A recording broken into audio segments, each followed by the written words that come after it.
Hello friend, आप सभी का हमारे झनकार जी की इस क्लास में स्वागत है।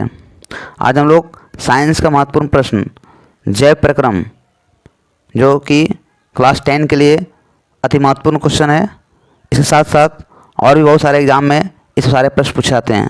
तो आप हमारे पूरे वीडियो के लास्ट तक बने रहें, और अगर हमारी वीडियो अच्छा लगा तो इसे लाइक शेयर जरूर करें। चलिए हम लोग स्टार्ट करते हैं पहले प्रश्न की ओर। देखिए पहला क्वेश्चन क्या कह रहा है।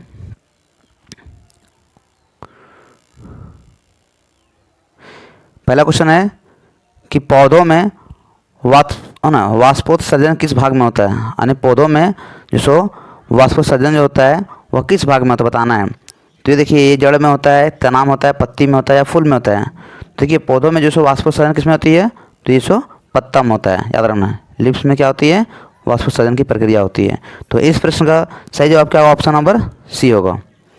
आगे बढ़ते हैं अगले प्रश्न की ओर।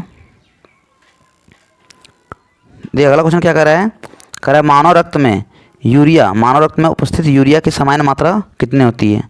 तो मानव के रक्त में उपस्थित यूरिया की सामान्य मात्रा कितनी होती है, तो ये होती है 20 मिलीग्राम। कितना होती है, 20 मिलीग्राम क्या होती है, जो यूरिया की मात्रा होती है रक्त में, याद रखना है।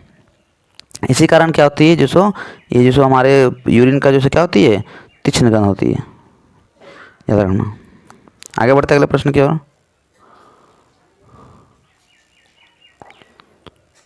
अगला क्वेश्चन कर रहा है कि क्लोरोफिल वर्णक का रंग कैसा होता है, यानी क्लोरोफिल वर्णक का जो रंग कैसा होता है, तो इसका रंग कैसा होता है, तो क्लोरोफिल जो पत्तियों में पाया जाता है, पत्ती का रंग कैसा होता है, हरा होता है। अतः इसी कारण क्या होता है, पेड़ पौधा पत्ती का रंग हरा होता है, क्या रहना है। तो ये क्या होगा, इसका ऑप्शन सही होगा ए होगा, यानी हरा रंग होती है। कैसा होती है, हरा रंग होती है, जो बोलते हैं क्रोमोप्लास्ट बोलते हैं। आगे बढ़ते हैं अगले प्रश्न की ओर। देखो अगला प्रश्न क्या कर रहा है कि कवक में पोषण की कौन सी विधि है, यानी कवक में पोषण की कौन सी विधि होती है।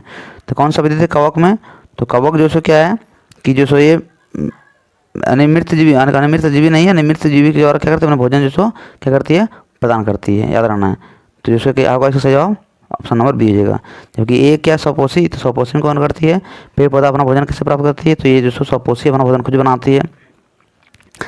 तो यहाँ पे क्या है, सही जवाब ऑप्शन नंबर यहाँ पे बी आ जाएगा। आगे बढ़ते अगले प्रश्न की ओर। अगला क्वेश्चन कह रहा है कि अस्टोमाटा पौधे के किस अंग में पाया जाता है, यानी अस्टोमाटा पौधे के किस अंग में पाया जाता है। तो अस्टोमाटा क्या होती है, पत्तियों में जो छिद्र पाया जाता है उसे क्या बोलते हैं, अस्टोमाटा बोलते हैं। और यह पौधों के किस भाग में पाया जाता है, तो ये पौधों के पत्तियों में पाया जाता है। तो इस प्रश्न का सही जवाब क्या, ऑप्शन नंबर बी हो जाएगा। आगे बढ़ते अगले प्रश्न की ओर। देखिए अगला क्वेश्चन क्या कर रहा है कि कुटपाद किस में पाया जाता है, कुटपाद। तो कुटपाद एक किस में पाया जाता है, तो ये पाया जाता है एक कोशिका की अमीबा में पाया जाता है कुटपाद। और कुटपाद विधि से क्या करती है, अपना भोजन को भोजन ग्रहण करती है कुटपाद विधि द्वारा। कुटपाद बना लेता है आकार और वह क्या करते हैं, इसी विधि से क्या करते हैं, अपने भोजन को करता है ग्रहण, याद रखना है। तो इस प्रश्न का सही जवाब क्या, ऑप्शन नंबर सी हो जाएगा। आगे बढ़ते अगले प्रश्न की ओर। देखिए अगला क्वेश्चन क्या कर रहा है, अगला क्वेश्चन कह रहा है कि स्वपोषी पोषण के लिए आवश्यक है, यानी स्वपोषी जो अपना भोजन खुद बनाता है उसके लिए क्या क्या जरूरी है। तो देखिए उसमें क्या क्या चाहिए, तो क्लोरोफिल का होना बहुत ज़रूरी है, उसके बाद कार्बन डाइऑक्साइड चाहिए, और क्या चाहिए, सूर्य का प्रकाश चाहिए, यानी ये इसमें और जल चाहिए। तो इसका सही जवाब क्या, ऑप्शन नंबर यहाँ पे डी हो जाएगा, यानी इतना चीज़ ज़रूरी है, क्या क्या होना, क्लोरोफिल, कार्बन डाइऑक्साइड, जल अथवा सूर्य का प्रकाश। तो सही जवाब क्या, ऑप्शन नंबर यहाँ पे डी आ जाएगा, यानी सभी ज़रूरी है स्वपोषी पोषण के लिए। आगे बढ़ते अगले प्रश्न की ओर। अगला क्वेश्चन कर रहा है कि रक्त में आयरन की कमी से होने वाला एक रोग है, यानी रक्त में आयरन की कमी से कौन सा रोग होता है, तो बताना है। देखिए रक्त में आयरन की कमी से कौन सा रोग होता है, तो यहाँ पे हो जाएगा एनीमिया। एनीमिया की कमी से क्या होती है, खून की कमी होती है। और यह किस कमी से होती है, तो आयरन की कमी से होता है, ठीक है। अगर आयरन, तो ये पालक में आयरन की भरपूर मात्रा पाई जाती है, इसे खाने से हमारे शरीर में आयरन की कमी नहीं होती, आयरन यानी हेमोग्लोबिन की मात्रा बनी रहती है। टीबी कैसे होता है, ये जीवाणु से होने वाला रोग है टीबी रोग, याद रखना है।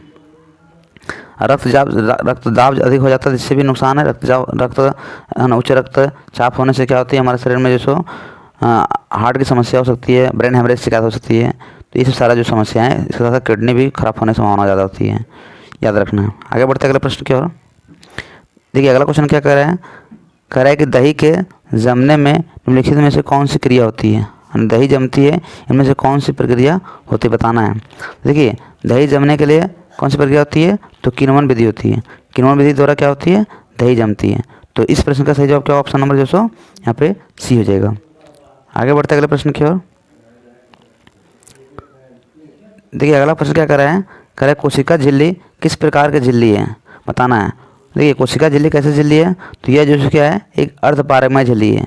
ये क्या करती है, हमारे शरीर में उसी चीज़ को अंदर जाने देती है जो हमारे लिए उपयोगी है। तो इस प्रश्न का जवाब क्या, ऑप्शन नंबर यहाँ पे सी हो जाएगा। यह कैसी झिल्ली है, तो यह एक अर्धपारगमय झिल्ली है। आगे बढ़ते अगले प्रश्न की ओर।